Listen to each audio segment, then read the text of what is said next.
आपण म्हणतो ते खरं आहे की माढा, सांगली आणि सोलापूर क्लस्टरची जबाबदारी पक्षानं माझ्यावर सोपवली. उमेदवारीची प्रक्रिया, निवड प्रक्रिया ही राज्याचं नेतृत्व आणि केंद्राचं नेतृत्व जी काही कोर कमिटी असेल त्यांनी करतात. म्हणजे इलेक्शन मॅनेजमेंट, राज्याचा आणि केंद्रानं राबवलेल्या योजना लोकांपर्यंत नेणं, प्रचार प्रसार, संघटनेची बांधणी, बूथची बांधणी, ह्या ज्या काही गोष्टी आहेत 5-6 प्रकारच्या, आणि कॅम्पेन कसं असावं, इथले स्थानिक प्रश्न आहेत, त्याची काय झळ किती पक्षाला पोचू शकते, अशा अनेक गोष्टीची जी काही रचना करायची तर रचना करायची जबाबदारी क्लस्टर आणि तिथल्या निवडणूक प्रमुखावरती म्हणून आमच्यावरती आहे.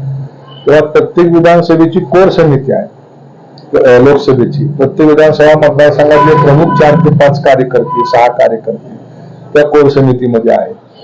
आणि असे 30-35 लोक आम्ही एकत्र बसून त्या लोकसभेचा विचार गेले 6 महिने, 8 महिने, वर्षापासून करतो. पक्षाने दिलेले कार्यक्रम त्या ठिकाणी राबवले गेले. हे सगळं असताना मागचे आपले जे आता सध्याचे खासदार आहे रणजितसिंह निंबाळकर, ते पक्षाकडे इच्छुक म्हणून मागणी केली. त्याच वेळेस मोहिते पाटील कुटुंबियांनी सुद्धा आम्हाला लोकसभेला संधी मिळावी अशी मागणी केली. पक्षाकडे दोघांची शिफारशी गेल्या.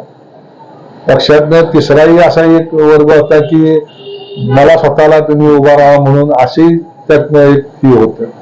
आणि मग एका बाजूला भाजप प्लस राष्ट्रवादी, अजितदादा आणि शिवसेना शिंदे गट, या दोन्ही गटाचे कार्यकर्ते, आणि या सगळ्यांच्या विचारातून काही उमेदवारी पक्षांकडे ज्या काही गेल्या, पण शेवटी केंद्रीय नेतृत्वाने निर्णय केला आणि रणजितसिंह निंबाळकरांची उमेदवारी केंद्रीय नेतृत्वाने जाहीर केली.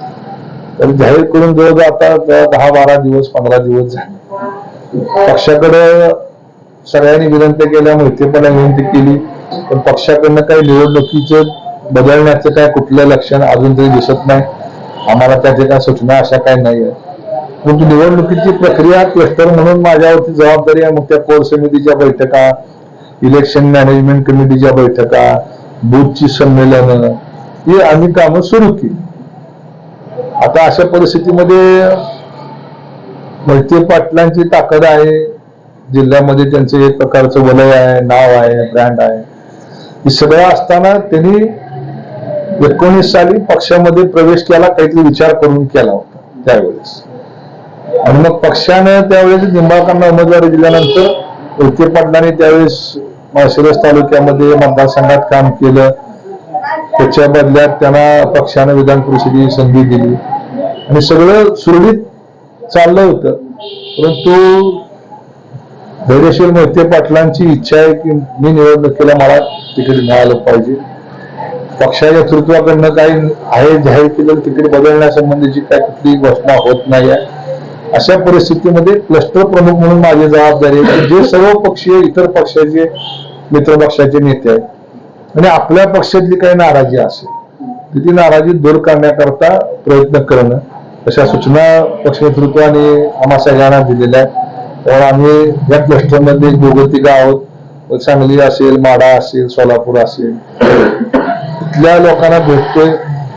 तेव्हा आपण पक्षाबरोबर राहावं, 400 पारचा नारा दिलाय. तो नारा आपल्याला पूर्ण करायचा असेल तर एक खासदार इथून निवडून जाणं गरज आहे. सुदैवानं सोलापूर, माढा आणि सांगली ह्या तिन्ही मधले खासदार बीजेपीचे मोठ्या फरकाने निवडून आले. आता वातावरण चांगलं आहे, लोकांमध्ये एक मोदींच्या कामाबद्दलचं एक आकर्षण आहे आणि डायरेक्ट बेनिफिट ज्याला आपण म्हणतो अशा पद्धतीनं मग राशनचं वाटप असेल, पेन्शनचं वाटप असेल, अगदी उज्ज्वला गॅस असेल, घरकुलं असतील, अगदी काय कुटुंबाला महिलांना लाईट या ठिकाणी दिलेला असेल, बचत गटांना मदत असेल, रस्त्यावरच्या व्यापाऱ्यांना या ठिकाणी कर्ज देण्यासंबंधीची भूमिका असेल, स्मार्ट सिटी सारखे काही प्रोजेक्ट असतील किंवा म्हैसाळ टेंबू सारख्या योजना ज्या बंद पडल्या त्या चालू करून आज मंगळवाडा सांगोल्याच्या टेलपर्यंत पाणी आणण्याचं काम असेल, MRDCचे काही प्रश्न पेंडिंग होते देवघरचे ते प्रश्न असतील, या सगळ्यामध्ये त्या ठिकाणी या सरकारमधनं काही ना काही पॉझिटिव्ह काम झालं. आज लोणंद पंढरपूर रेल्वे मार्ग आज 100 वर्ष जवळजवळ तो मार्ग इंग्रजाच्या काळापासून आहे. आपण सगळे लहान असल्यापासून ते ऐकतोय. पहिल्यांदा बजेटमध्ये तरतूद झाली त्याच्याकरता आणि काम सुरू होईल. आजपर्यंत त्याचा विचारच होत नव्हता. अशी जी मोठी काम आहे की जी तुमच्या या भागाचा चेहरा मोहरा बदलू शकतात, अशी कामं केंद्र सरकारच्या माध्यमातून झाली. पण आता ठीक आहे, कुठं 1100-1200 जर गावं असतील एका मतदारसंघात आणि सातारा हायवे पासून ते सोलापूर मोहोळ हायवे पर्यंत जर मतदारसंघ जर एवढा मोठा आहे, उभा आडवा चारही बाजूला, सगळ्याच गावात काय खासदार पोचू शकतो का? तर पोचू शकत नाही. आता काय झालं की दुर्दैवानं लोकांच्या अपेक्षा खासदारने जत्रेत सुद्धा बघितलं पाहिजे, पिण्याच्या पाण्यात सुद्धा बघितलं पाहिजे, अशी एक अपेक्षा. पण खासदारांचा रोल हा केंद्रामध्ये कायदे करणे, तिथले देशासंबंधीचे निर्णय घेणे हा आहे. पण लोकांची अपेक्षा वाढल्या, खासदारांची कामं, आमदारांची कामं, त्याचा फटका विचारामध्ये लोक बोलून दाखवू शकतात. पण तो त्याचा वकूफ तेवढा नाही आहे की आपण कुठला प्रश्न कोणापुढे मांडावा. तर खासदारांनी प्रयत्न केला शक्यतो बऱ्याच ठिकाणी जाण्याचा, हे करण्याचा. मी माढा लोकसभेत तरी 100% केलेला आहे. सोलापुरात ज्या प्रमाणामध्ये पाहिजे होते त्या प्रमाणात झाला नाही, ते पण मान्य आम्हाला करावं लागेल. त्यामुळे खासदारांची जी काही निगेटिव्हिटी आहे त्याचा सामना आम्हाला करावा लागेल. त्यामुळे सगळ्यावरती मोदींचं जे काम आहे ते काम निश्चितपणे भारी पडेल, उजवं ठरेल, अशा पद्धतीची आमची अपेक्षा. आता राहिला विषय माढ्याचा, माढ्यामध्ये मी प्रयत्न केला. आम्ही काल गेलो, गिरीश महाजन साहेब मागच्या 15 दिवसापूर्वी येऊन गेले. आणि शक्यतो पक्षामध्ये कुठेही नाराजी राहू नये, बंड होऊ नये, अशी आमची शेवटपर्यंतची भूमिका या ठिकाणी आहे. मग त्यातला एक घटक म्हणून काही जबाबदाऱ्या माझ्यावरती आहेत, त्या जबाबदाऱ्या पार पाडायकरता म्हणून मी काल गेलो. फडणवीस साहेबांसमोर ती बैठक झाली. त्यावेळेस निंबाळकर, रणजितदादा मोहिते पाटील, आम्ही सगळे प्रमुख कार्यकर्ते बसलो होतो. समोरासमोर चर्चा झाली. आमच्या सगळ्याच्याच काही ना काही तक्रारी होत्या खासदारांबद्दलच्या, त्या सगळ्यांनी मांडल्या. रणजितदादांनी त्या ठिकाणी भूमिका त्यांची होती ती मांडली. आणि त्यावेळेस भेटल्यानंतर परत रणजितदादा, फडणवीस साहेब आणि रणजितसिंह निंबाळकर तिघांची एक बैठक झाली. त्यात काही चर्चा झाली, आम्हाला कोणाच्या मध्ये आम्ही नव्हतो. पण त्यानंतर असं वाटत होतं की सगळं काही ऑल वेल आहे. पण आपण म्हणतात तसं की काही गोष्टी सोशल मीडियातनं टीका टिप्पणी, त्यातनं काही गैरसमज, अशा पद्धतीनं काही गोष्टी घडत गेल्या. रणजितदादांची भूमिका काल होती, त्यांनी मला घरी बोलवलं होतं की आपण यावर चर्चा करू. त्यांची भूमिका जी बाबा पक्षाच्या विरोधात जाऊन काय करायची अशी नाही आहे. त्यांच्यातल्या कार्यकर्त्याचा काही रेटा आहे त्या ठिकाणी की बाबा असं असं आहे, आपल्याला त्रास होतो. आता कसं आहे शेवटी की मागच्या 19च्या निवडणुकीमध्ये निंबाळकरांना तिथल्या बऱ्याचशा लोकांनी मदत केली की जे मोहिते पाटील समर्थक नव्हते. मोहिते पाटलांनी केली तशी त्या लोकांनी केली. निंबाळकरांचं म्हणणं असं आहे की बाबा त्या लोकांनी मला 19 मदत केलेली आहे, त्यामुळे मी त्यांच्याकडे जर काही नाही गेलो तर कृतज्ञता दिसेल, माझी कृतज्ञपणा वाटेल. त्यामुळे मी काही असं ह्यांना कुठं काय करायचं म्हणून तिकडे गेलेलो नाही. पण ते माझ्याबरोबर होते म्हणून त्यांना काही गोष्टीची माझी भूमिका सहकार्य करण्याची राहील, अशी ह्यांची भूमिका आहे. तेव्हा दोघांच्या भूमिकेत कुठेतरी मेळ घालण्याची जबाबदारी आमच्यासारख्या सोपवलेल्या ती काढायची होती. म्हणून आम्ही काल तिथे गेलो. रणजितदादा त्या ठिकाणी होते, त्यांनी कुटुंबाबरोबर चर्चा केली की बाबा आपल्याला साहेबांनी सगळं मदत केलेली आहे. ज्यावेळेस 19 साली राष्ट्रवादी काँग्रेसनं तिकीट नाकारायपर्यंत विजयदादांचं भूमिका घेतली होती, त्यावेळेस म्हणजे दादांनी 2019 काम केलं, राष्ट्रवादी मोठे करण्याकरता काम केलं. मग सगळी जिल्ह्यातली नोट त्यांनी बांधली. त्यावेळेस सुद्धा दादांवरती अन्याय झाला. अशा पद्धतीचं वातावरण असल्यामुळे त्यांनी बीजेपी मध्ये प्रवेश केला. बीजेपीने त्यांचा सन्मान ठेवण्याचा प्रयत्न केला. पण काही गोष्टी घडल्या आहेत असे एकंदर दिसतंय. तर त्या घडलेल्या गोष्टी विसरून पुढे काम करावं अशा पद्धतीची एक प्रदेशची भूमिका होती, ती आम्ही त्यांच्यापर्यंत पोच केली. रणजितदादाने सुद्धा त्या ठिकाणी कुटुंबामध्ये सुद्धा समन्वयाची भूमिका घेतली. तर आपल्याला हे सगळं पुढे टिकवायचंय, चालवायचंय. त्यांच्या कुटुंबामध्ये काही वेगळे विचार आहेत. आता कुटुंब का पक्ष अशा कात्रीमध्ये रणजितदादा ह्या ठिकाणी आहेत. त्यांचे तरी कालपर्यंत मी जेव्हा भेटलो तोपर्यंत त्यांची भूमिका ही पक्षाला बरोबर सगळ्यांनी कुटुंबानं राहावं अशी त्यांची पण भूमिका मला जाणवली. आणि त्या दोन्ही भूमिकेतनं आम्ही दोघांनी कुटुंबातल्या सदस्यांबरोबर संवाद साधला की वाडावाकडा काय निर्णय घेऊ नका, आपल्याला पुढे अजून खूप राजकारण करायचं. आणि तीच भूमिका मी जी पक्षाची होती ती मी आणि दादा दोघांनी सांगितली कुटुंबाला. तेव्हा ती विचार करतो म्हणले. आता बघूया काय घडतंय.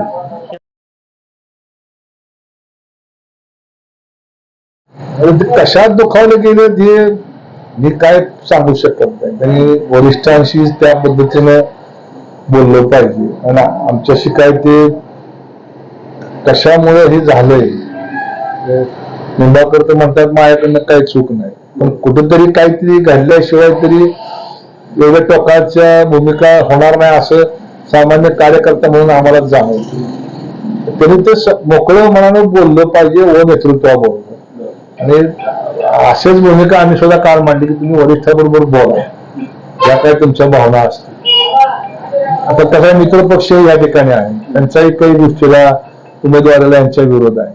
त्यामुळे त्यांची भूमिका आपण समजू शकतो की ते विरोधी पक्ष एकमेकावर लढलेले आहे, त्यामुळे तिथे त्यांची भूमिका राहणार. पण मला वाटते की अजितदादा देवेंद्रजी हे वर बसतील आणि मोहिते पाटलांचे सुद्धा कुटुंबाबरोबर संवाद त्यांचा आहे चालू, त्यातनं समजूत काढतील असा अजून तरी मला विश्वास आहे. लोक येत आहेत, भेटतायत, अजून कसं त्यात तेल वागता येईल बघतायत. पण मला खात्री की रणजितदादा ही मी जसं त्यांना ओळखतो तसं त्यांनी संयमानं विजयदादांनी राजकारण आजपर्यंत केलं. विजयदादा उपमुख्यमंत्री होते तेव्हा त्यांचा अन्याय झाला, त्यांना डावललं गेलं, तरी विजयदादांनी त्यावेळेस सहन केलं. 9 साली पक्षाकडनं काही झालं नाही, पण त्यावेळी सगळे आम्ही आमच्या वितुष्ट आलो, परत आम्ही एकत्र सगळे आलो मागचं विसरून. मला अजूनही खात्री आहे की अशाच पद्धतीनं मोहिते पाटील कुटुंब विशेष करून रणजितदादा हे तरी देवेंद्रजी आणि पक्ष याच्या विचाराबरोबर आहेत. सातत्याने गेले 3 महिने 4 महिने आम्ही भूमिका सोशल मीडियावर मांडतोय, कार्यकर्त्यासमोर मांडतोय. त्यांनी सुद्धा 2 मेळावे तिथं अकलूजमध्ये घेतले, अशा पद्धतीनं आहे. बाळदादा स्वभाव तुम्हाला माहित आहे ते आक्रमक आहेत आणि ते कसं पूर्ण असं राजकीय याच्यामध्ये कुठं सक्रिय फार नसतं. त्यांच्या कुठल्या पक्षाबरोबर कुठला झेंडा घेऊन बाळदादा मी तरी 30-40 वर्ष बघतोय, तसं त्याने कधी असं कुठल्या पक्षाला झेंडा खांद्यावर घेतला नाही. पण त्यांचा स्वभाव आक्रमक आहे आणि त्यांना काही गोष्टी नाही पडल्या तर ते फार दिवशी बोलून दाखवतात. तर मला खात्री आहे की विजयदादा रणजितदादा हे कुटुंब आणि पक्ष एकत्र ठेवण्याकरता 100% प्रयत्न करतील अशी आशा आहे. कसं आहे की काय फक्त माड्यातच घडतंय असं नाही. आपण सगळे आज बघताय रोज टीव्हीवरती वर्तमानपत्रात जिथं जिथं ज्या जागा ज्या पक्षाला दिल्या तिथं दुसऱ्या पक्षाची काही ना काही ताकद आहे. कोणाची 100 असेल तर कोणाची 80 असेल, कोणाची 25 असेल, प्रत्येकाची ताकद आहे. तर मग त्या कार्यकर्त्याला वाटते की बाबा आमच्या पक्षाचं अस्तित्व कुठं दिसलं पाहिजे. आणि सगळीकडे भारतभर आहे, महाराष्ट्र जिथे जिथे आघाडी आहे तिथं आहे. पण शेवटी कसं ही आघाडी एकत्र जेव्हा ही 3 नेते आले तेव्हा त्यांनी काही ठरवून ठेवलेल्या गोष्टी आहेत, तेव्हा आपलं हे वेगळं होऊ द्यायचं नाही. एक कुटुंब म्हणून आघाडीचं कामकाज करायचं. आता माड्यातलं म्हणला तर शिवाजी सावंत सरांची भूमिका त्यांच्या शिवसैनिकांना वाटते की हे आम्हाला ही उमेदवारी मिळावी, साहजिक आहे. त्यांना काय का मिळू नये म्हणून बरोबर आहे ना, त्यांना वाटतं आम्हाला मिळावी, इथपर्यंत ठीक आहे. अजून काय तिन्ही पक्षाची एकत्रित घोषणा कुठं झालेली नाही जागांची. भाजपची केली आहे, पण तिन्ही नेते एका व्यासपीठावरती येऊन त्यांनी निवडणुकीची घोषणा अजून केली. ते ज्या दिवशी घोषणा होईल तशी निश्चितपणे मला खात्री आहे की तिन्ही पक्षाचे प्रमुख आम्ही एकत्र येऊ. कारण सोलापूरला जो मेळावा आम्ही घेतला, सोलापूरच्या मेळाव्यामुळे तिथे सावंत सर आले होते, चंद्रकांत दादा होते आणि अजित पवार राजन पाटील वगैरे ही सगळी, दीपक सावंत सगळी मंडळी होती. तेव्हा असं नाही काय वेगळं आहे. भूमिका पक्ष जो तो मांडणं, स्वतःचा पक्ष वाढवणं, जागा मिळवणं ते अधिकार आहे. तसं भाजपला अधिकार आहे, तसं शिवसेनेला आहे, तसंच राष्ट्रवादीला आहे. आणि पण तिथं सगळे आम्ही एकत्र व्यासपीठावरती आणि निर्णय काय झाला की जे काही नेते मंडळी ठरवते तो निर्णय होईल. तर राहिला रामराजेंचा विषय, तर रामराजे निंबाळकर आणि रणजितसिंह निंबाळकरांचे वडील हिंदुराव निंबाळकर त्यांचे गेल्या 25 वर्षापासून राजकारण, त्या तालुक्यातलं स्थानिक राजकारण, आणि त्या स्थानिक राजकारणामध्ये शेवटी कार्यकर्ता या गटाचा त्या गटाचा, इथं सुद्धा आमच्या इथे सुद्धा काही कार्यकर्ते असतात, त्याला काही गोष्टी पटत नाहीत, ती माया बसून म्हणत असतो की नाही चालणार आम्हाला, कारण त्याला तेवढा हक्क आहे त्याच्यावरती, आणि त्याला तिथं चटके सहन केलेले असतात. आणि खासदार म्हणून निवडून आल्यानंतर निंबाळकरांना तिथं आपला गट वाढवणं, भाजप पक्ष वाढवणं, आणि 4.5 वर्ष आम्ही वेगळे होतो, त्यामुळे निंबाळकरांची भूमिका होती की बीजेपी मोठी करणं, आणि तेव्हा लढत होती राष्ट्रवादी बरोबर, एकत्र राष्ट्रवादी बरोबर. तेव्हा तिथं संघर्ष झालाय गावोगाव, नाही असं नाही, पण तो संघर्ष झाला तरी शेवटी आता राज्याच्या बऱ्याकरता वरची नेते एकत्र आले. मोदीजींना पुन्हा पंतप्रधान करायचं म्हणून देशाच्या याच्याकरता विकासाकरता एकत्र आले. 100% खात्री आहे की मतं जरी मांडली, उद्या जर आम्ही ऐकूनच नाही घेतलं कार्यकर्ते काय तुम्हाला आम्ही सांगतो म्हणून करा, ते पण चुकीचं होईल. शेवटी पार्टी कुठली असू द्या, ते कार्यकर्त्याच्या जीवावर चालते. आज आम्ही जरी नेते स्वतःला म्हणून घेतलं तरी उद्या जर गावचा कार्यकर्ता माझा जर जिवंत राहिला तर माझं नेतृत्व राहू शकणार. म्हणून तो कार्यकर्ता जिवंत राहायला पाहिजे, त्याची समजूत काढली पाहिजे. आज पहिल्याच टप्प्यात जर आम्ही कार्यकर्त्याची जी निगेटिव्हिटी आहे ती जर कमी करायचा प्रयत्न नाही केला तर त्याचे दुष्परिणाम मतपेटीतनं बाहेर पडतील. आणि तुम्हाला माहित आहे की जशी जशी वरची नेते असतात ती जास्त जवळ असतात. जसं राजकारण खालच्या पातळीपर्यंत येतं तिथं दरी त्याची रुंदावलेली असते. कारण ती ग्रामपंचायतीच्या विरोध लढलेल्या असतात, सोसायटीच्या विरोधात लढलेल्या असतात, कोणाचे वैयक्तिक विषय असतात, काही जमिनीचे बांधाचे, असे अनेक प्रकारचे विषय त्या सगळ्याचा स्फोट त्या निमित्तानं होत असतो. म्हणून वैयक्तिक काही राजकारण त्यातनं साधून घ्यायचा प्रयत्न करतो. आणि हीच कसोटीची वेळ असते नेतृत्वाची. कार्यकर्ता जरी तुटला नाही पाहिजे, त्याचं ऐकून तर घेतलं पाहिजे, ती नाराजी काढली पाहिजे. आणि वरचा नेता आहे त्यानं ज्या उद्देशाने ताकद दिली आपल्याला, अजितदादांनी ताकद दिली, रामराजेंना दिली, फडणवीस साहेबांनी निंबाळकर रणजितसिंहांना दिली, ह्यांनी ताकद दिली म्हणून आज ते असतील किंवा आम्ही असू आमच्या तालुक्यात काम करू शकतो. त्यामुळे तो नेताही जिवंत राहायला पाहिजे, कार्यकर्ताही जिवंत राहायला पाहिजे. मला वाटतं की हे सगळं 1, 2, 3 वेळा बैठका होऊन, संवाद होऊन, रामराजेंची आणि रणजित निंबाळकरांची सुद्धा बैठक मुंबईला फडणवीस साहेबांकडे झाली, अजितदादांबरोबर झाली. आणि मला 100% खात्री की हे राहणार आहे. शेवटी राजकारण म्हणजे काय हे नाही असं काहीतरी गमतीचा भाग नाही. शेवटी 2-2 पिढ्या 3-3 पिढ्या लोक त्या ठिकाणी काम करतात. एका दिवसात तुम्ही म्हटला की जादूजी कांडे या एकत्र या, जादूजी कांडे व्हा वेगळं असं होत नाही. तेव्हा म्हणून तुटायला 10-20 वर्षे गेली, एका दिवसात जुळतील अशा अपेक्षा आम्हाला पण नाही. आणि तुम्ही मीडियानं करून त्याला काळ जाऊ द्यावा लागेल का, निश्चितपणे काळाच्या ह्याच्यामध्ये हे सगळं एकत्र येतील अशी अपेक्षा. आता आपण एवढंच सांगा, मोहिते पाटलांनी जर तुतारी हातात घेतली तर त्याचे म्हणजे किती कठीण जाईल आपल्या भाजपच्या उमेदवाराला? 3-3 पिढ्या 60-60, 70-70 वर्ष या लोकांनी राजकारणाला कुटुंबानं दिलेला आहे. हजारो लोक जोडलेली आहे. निश्चितपणे परिणाम होतच असतो. छोटा जरी गावातला एखादा कार्यकर्ता गेला तरी त्याचा फटका 5-50-100 मताला बसत असतो. आज मोहिते पाटील म्हणलं तर जिल्ह्याचं नेतृत्व त्यांनी केलेलं आहे. त्यामुळं आज तुम्ही जे म्हणताय जर तर आहे, अजून तरी त्यांची भूमिका पक्षाबरोबर राहण्याची आहे. त्यामुळं ते जाणार नाहीत असा आशावाद आम्हा सगळ्यांना आहे. त्यामुळे नुकसान किती होईल याची चर्चा करण्यापेक्षा ते जाऊन येत त्यातनं फायदा किती आहे हे लोकांना आम्ही सांगतो. आणि आम्हाला खात्री आहे की 100% मोहिते पाटील कुटुंब हे बीजेपी बरोबर रणजितदादांची भूमिका तरी आज तरी ती आहे आणि राहतील अशी आम्हाला अपेक्षा आहे. तसं करावं अशी परमेश्वराची प्रार्थना सुद्धा आमची.